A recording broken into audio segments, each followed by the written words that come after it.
अस्सलामुअलैकुम everyone and welcome to my YouTube channel study station.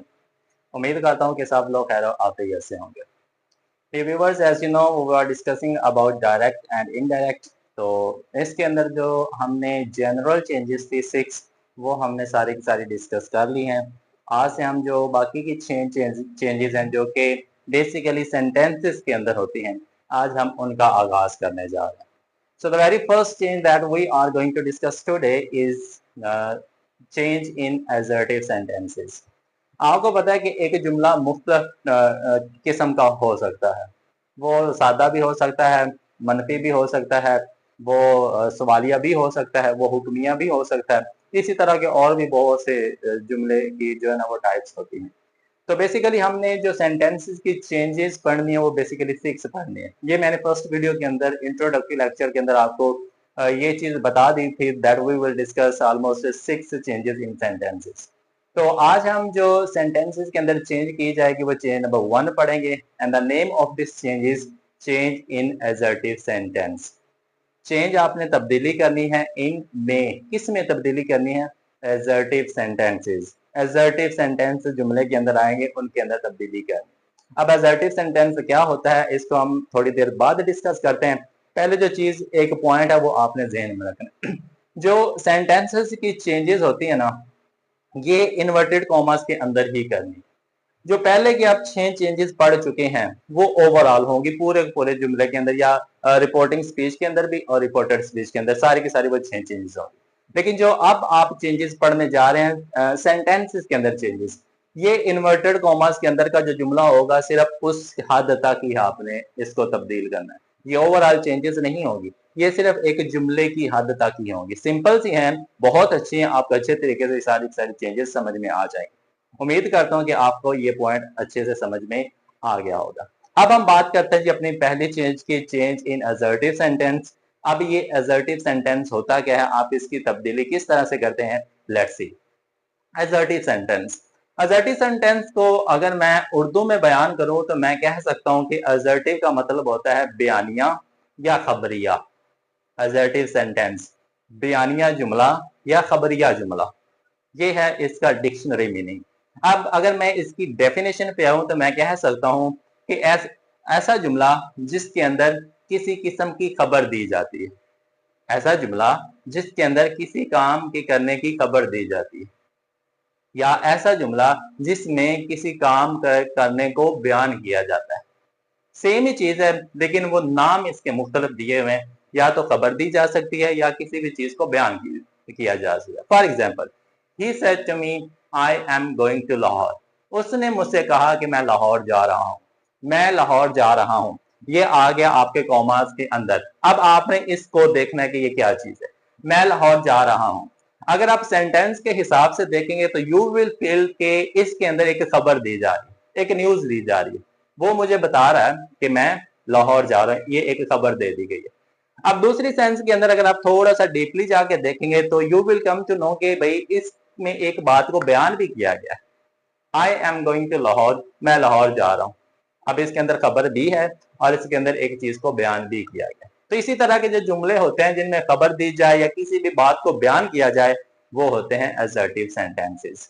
उम्मीद करता हूं कि असर्टिव सेंटेंस का मीनिंग, असर्टिव सेंटेंस की जो डेफिनेशन है वो आपको समझ में आ गई होगी। जी, असर्टिव सेंटेंस की दूसरी पहचान आपने जहन में क्या रखनी है। जो असर्टिव सेंटेंसेस होते हैं वो बिल्कुल सिंपल सादा जुमले होते हैं, या फिर वो नेगेटिव भी होते हैं या मनफी जुमले होते हैं। ऐसे जुमले जो बिल्कुल सादा होंगे, उनके अंदर सवाल नहीं पूछा जाएगा, उनके अंदर हुक्म नहीं दिया जाएगा, उनके अंदर नसीहत नहीं की जाएगी, उनके अंदर दुआ नहीं दी जाएगी, उनके अंदर बददुआ नहीं दी जाएगी, उनके अंदर किसी किस्म का आपको रोका भी नहीं जाएगा। ये बिल्कुल सिंपल होंगे, या सिंपल के साथ साथ वो नेगेटिव भी होंगे। जिस तरह हमने पहला ही जुमला डिस्कस कर लिया, I am going to Lahore, मैं लाहौर जा रहा हूँ, ये एक किस्म का सादा जुमला है। कोई इसके अंदर हुक्म नहीं, कोई इसके अंदर परमिशन नहीं, कोई इसके अंदर दुआ नहीं, कोई इसके अंदर बददुआ नहीं, कोई इसके अंदर एडवाइस, बिल्कुल सादा, मैं लाहौर जा रहा हूँ।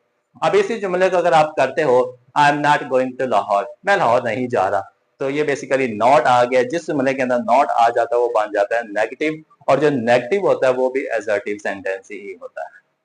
ठीक है जी, ये 2 पॉइंट्स आपने ज़हन में रखने हैं। उम्मीद करता हूँ कि यहाँ तक जो असर्टिव सेंटेंस है वो आपको समझ में आ गया होगा। असर्टिव सेंटेंस इतना मुश्किल नहीं है। जो पिछली 6 चेंजेस आपने जनरल चेंज के अंदर की थी वो सारी की सारी आपने इसके ऊपर इंप्लीमेंट कर दी। किस तरह से? अब हम सिर्फ असर्टिव सेंटेंस को कर रहे हैं, तो असर्टिव सेंटेंस को ज़हन में रखना है। असर्टिव सेंटेंस का कोई जुमला अगर हम कॉमास के अंदर आ जाता है तो उसका जो सबसे पहले आपने रिपोर्टिंग वर्ब चेंज करना है। रिपोर्टिंग वर्ब इसका चेंज होता है टेल, टेल्स या टोल्ड से। रिपोर्टिंग वर्ब जो असर्टिव सेंटेंसेस का चेंज होता है वो इनसे होता है। से लगा हुआ तो टेल कर देंगे, सेज लगा हुआ तो टेल्स कर देंगे, सेड लगा हुआ तो टोल्ड कर देंगे। लेकिन इससे पहले से वाले को एस वाले को टी में बदलने से पहले आपने देखना है कि रिपोर्टिंग स्पीच के अंदर ऑब्जेक्ट लगा हुआ है कि नहीं लगा हुआ।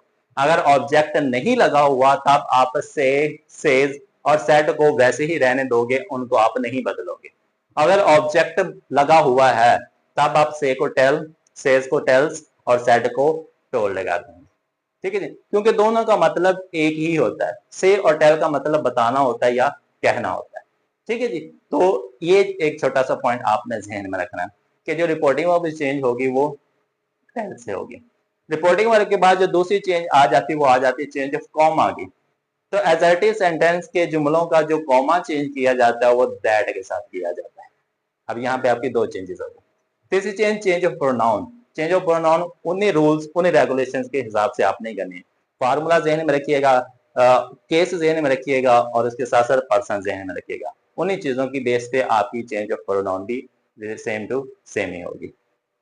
ये होगी जी आपकी 3 चेंजेस। चेंज नंबर 4 और 5 हमारे पास दोनों एक ही आ जाती है, चेंज ऑफ टेंस और चेंज ऑफ ऑक्सिलरी वर्ब। इनको चेंज करने से पहले आपने रिपोर्टिंग वर्ब देखना है वो पास्ट में है तो आप चेंज ऑफ वर्ड टेंस और चेंज ऑफ ऑक्सिलरी वर्ब लाजमी तौर पे करेंगे। और प्रेजेंट के जो टेंस या प्रेजेंट के ऑक्सिलरी वर्ब होंगे उनको पास्ट में कर देंगे, फिर पास्ट के होंगे उनको अगेन आप पास्ट में कर देंगे। तो यहाँ पे आपकी 5 चेंजेस हो जाएंगे। और आखिरी चेंज, जिस तरह हमने पिछली वीडियो के अंदर चेंज ऑफ वर्ड्स को किया था, तो जो जो वर्ड आ जाए स्पेसिफिक उनको आपने चेंज करते जाना। तो इस तरह से जो 6 चेंजेस आपने जनरल के अंदर पढ़ी तो वो 6 की 6 चेंजेस आपने असर्टिव सेंटेंस के अंदर उनका इंप्लीमेंट करना है। तो आपकी जो असर्टिव सेंटेंस की चेंज है वो हो जाएगी। उम्मीद करता हूँ कि यहाँ पे जितनी भी बातें की आपको सारी की सारी समझ में आ गई। बहुत ही सिंपल है, वो 6 चेंजेस किए हुए हैं तो इस चेंज को आप ना भी करें तो ये आपकी ऑटोमेटिकली हो जाएगी। ठीक है जी, अब हम इनकी एग्जांपल्स कर लेते हैं ताकि वो जो थोड़ी बहुत क्वेरीज रह जाएंगी आपकी क्लियर हो सके। जी, वही हम एग्जांपल एक ही पकड़ेंगे। He said to me, I am going to Lahore today. ठीक है जी, अब ये हमारे पास एक जुमला आ गया। इसके अंदर जो चेंजेस आपने पढ़ी वो सारी की सारी हम कर लेते हैं।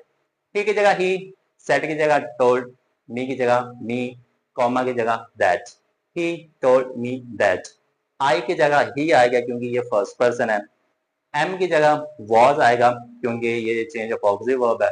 गोइंग की जगह गोइंग आ जाएगा, टू की जगह टू आ जाएगा, लाहौर की जगह लाहौर आ जाएगा और टू डे की जगह दैट डे आ जाएगा। He told me that he was going to Lahore that day. ठीक है जी, तो जो 6 चेंजेस आपने पढ़ी थी ये एक सादा जुमला था। सादा जुमला होने की वजह से इसको असर्टिव सेंटेंस कहा गया और असर्टिव सेंटेंस के अंदर आपने वो 6 की 6 चेंजेस कर देनी है तो आपका वो असर्टिव सेंटेंस मुकम्मल हो जाएगा। अब असर्टिव सेंटेंस के अंदर दूसरी चीज हमने पढ़ी थी कि जुमला नेगेटिव भी हो सकता है, तो नेगेटिव भी हम एक करके देख लेते हैं। He said to me I am not going to Lahore. Same example लेंगे ताकि आपको वो सारी चीजें अच्छे से क्लियर हो सके। He told me that he was not going to Lahore that day. ठीक है जी, तो इसी तरह आपने जस्ट नॉट का इस्तेमाल करना। नॉट का जो इस्तेमाल किया जाता है वो भी असर्टिव सेंटेंसेस के अंदर ही किया जाता है।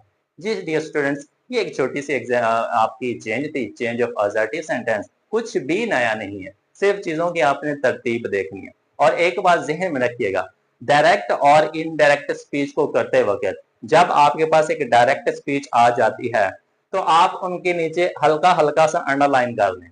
अंडरलाइन किस चीज को करना है? जो जो चेंज आपने करनी है उनके नीचे हल्का हल्का सा अंडरलाइन कर लें कि मैंने पहले ये चेंज करनी है, दूसरी ये चेंज करनी है, तीसरी ये, चौथी ये, पांचवी ये और छठी ये। तब आपको पता चल जाएगा कि एक जुमले के अंदर बेसिकली आपने चेंजेस कितनी करनी है। फिर एक एक वर्ड को पकड़ेगा जो अंडरलाइन किया हुआ है और उनको चेंज करते जाएगा। तो यहाँ पे आपकी जो एक सिंपली वे के अंदर आप आसानी के साथ डायरेक्ट स्पीच से इनडायरेक्ट बना सकते हो।